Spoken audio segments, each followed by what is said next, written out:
Bonjour à tous. Bienvenue sur Écriture et prophétie accomplie. C'est la 5e discussion de notre série et elle s'intitule « L'ère chrétienne messianique n'a pas de fin ». Vous pouvez trouver cette fiche d'information sur notre site web. Beaucoup de confusion provient de phrases comme « le temps de la fin » et « les derniers jours ». Pourrions-nous demander « les derniers jours de quoi ?» Ce document cherche à trier ces phrases en relation avec le temps et références bibliques.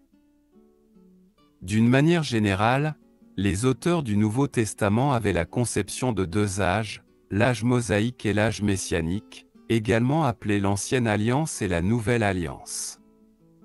Parce que les auteurs du Nouveau Testament l'ont écrit avant la fin de l'Ancienne Alliance mosaïque, qui s'est terminée avec la destruction du Temple en l'an 70 après Jésus-Christ. Ils décrivent les deux âges comme « cet âge », signifiant l'âge mosaïque, et ensuite « l'âge à venir », messianique chrétien.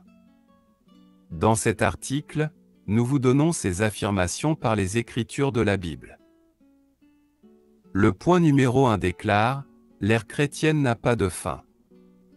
Tout de suite, vous pouvez voir que cela contredit ce que de nombreux enseignants de la Bible affirment.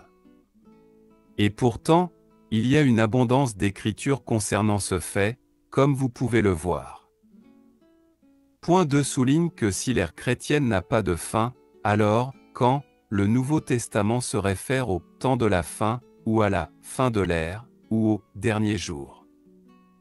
Nous pouvons logiquement conclure qu'il parle de l'Ancienne Alliance. Nous justifierons cette affirmation par les Écritures. Point 3 fait remarquer que la Bible ne parle pas de la « fin des temps ». Il n'y a pas de verset qui dise une telle chose. Il parle du « temps de la fin », mais pas de « la fin des temps ». À titre d'exemple, l'année scolaire a un temps de fin, mais cela n'a rien à voir avec la fin des temps. Dans le point 4, nous montrons la preuve biblique que Jésus et les apôtres vivaient à la fin de l'Ancienne Alliance, de sorte que lorsqu'ils se référaient à cette époque, du temps de la fin, c'était une référence à la fin de l'ère de l'Alliance avec Moïse, ou l'Ancienne Alliance.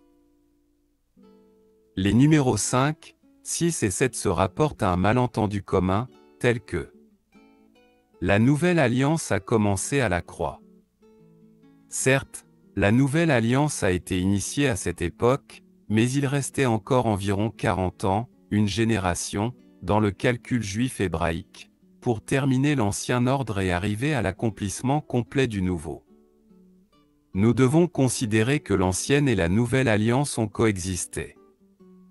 C'est pourquoi nous voyons les pratiques de l'Ancienne Alliance encore pratiquées par les Juifs à l'époque du Nouveau Testament par exemple, Paul faisant un vœu nazaréen dans les Actes. Paul et les autres apôtres vivaient dans ce temps de coexistence, ce que les théologiens appellent le « déjà, mais pas encore ». Le point numéro 8 explique le « déjà, mais pas encore », qui a duré approximativement 40 ans à partir de l'an 30 de notre ère jusqu'à la fin de l'Ancienne Alliance en l'an 70 après Jésus-Christ. La vidéo numéro 8 est plus approfondie sur ce sujet. Les vidéos numéro 1 et 2 de cette série sont des fondements essentiels pour comprendre qu'il n'y a pas d'écritures inaccomplies dans l'Ancien Testament, sinon, la loi mosaïque ne serait pas terminée parce que Jésus a dit « Ne croyez pas que je sois venu pour abolir la loi ou les prophètes, je suis venu non pour abolir, mais pour accomplir », comme au point numéro 9 de ce document. Pour certaines personnes, il semble que l'anticipation de la venue future du Christ soit l'essence de leur foi. C'est une triste conséquence de l'eschatologie futuriste. Cela fait vivre les gens dans un état d'anticipation constant d'une fin du monde. Ils voudraient s'échapper, à la place d'être dans la joie et la présence de Dieu qui est présent et avec nous en ce moment.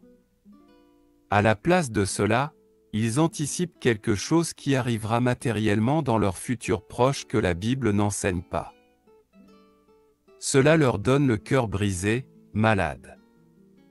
Dans les Proverbes, nous lisons « L'attente différée rend le cœur malade, mais le désir qui arrive est un arbre de vie. » Les futuristes qui se trouvent dans cette tristesse de souhaiter ce qui n'est pas, en d'autres termes, une sorte de perfection matérialiste, doivent rechercher une plus grande réalité, ce qui est ici, maintenant. Pourtant, Jésus a dit, « Mon royaume n'est pas de ce monde », et Paul a dit, en tant que croyant, que nous avons des dons spirituels, en ce moment. Comme toujours, ne nous croyez pas, mais prouvez toutes choses. J'espère que vous allez vous joindre à nous dans la prochaine vidéo. Shalom.